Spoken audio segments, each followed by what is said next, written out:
اے پروردگار، میں نے اپنی اولاد ایک وادی میں جہاں کھیتی نہیں تیرے عزت و ادب والے گھر کے پاس لا بسائی ہے۔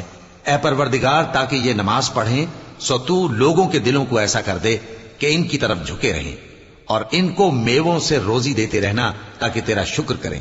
اے پروردگار، جو بات ہم چھپاتے اور جو ظاہر کرتے ہیں تو سب جانتا ہے، اور اللہ سے کوئی چیز مخفی نہیں، نہ زمین میں نہ آسمان میں۔ اللہ کا شکر ہے جس نے مجھ کو بڑی عمر میں اسماعیل اور اسحاق بخشے، بے شک میرا پروردگار دعا سننے والا ہے۔ اے پروردگار، مجھ کو ایسی توفیق عنایت کر کہ نماز پڑھتا رہوں، اور میری اولاد کو بھی یہ توفیق بخش۔ اے پروردگار، میری دعا قبول فرما۔ اے پروردگار، حساب کتاب کے دن میری اور میرے ماں باپ کی اور مومنوں کی مغفرت کیجو۔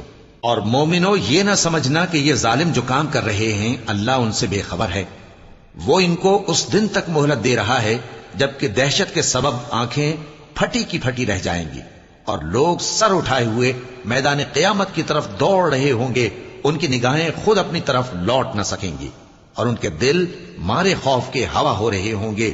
اور لوگوں کو اس دن سے آگاہ کر دو جب ان پر عذاب آ جائے گا، تب ظالم لوگ کہیں گے کہ اے ہمارے پروردگار، ہمیں تھوڑی سی مہلت عطا کر تاکہ ہم تیری دعوت توحید قبول کریں اور تیرے پیغمبروں کے پیچھے چلیں۔ تو جواب ملے گا، کیا تم پہلے قسمیں نہیں کھایا کرتے تھے کہ تم کو اس حال سے جس میں تم ہو زوال نہیں ہوگا؟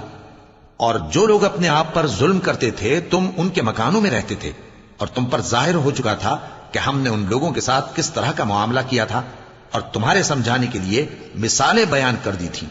اور انہوں نے بڑی بڑی تدبیریں کی، اور ان کی سب تدبیریں اللہ کے ہاں لکھی ہوئی ہیں۔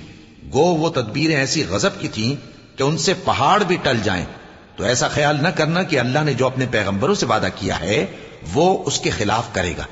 بے شک اللہ زبردست ہے، بدلہ لینے والا ہے۔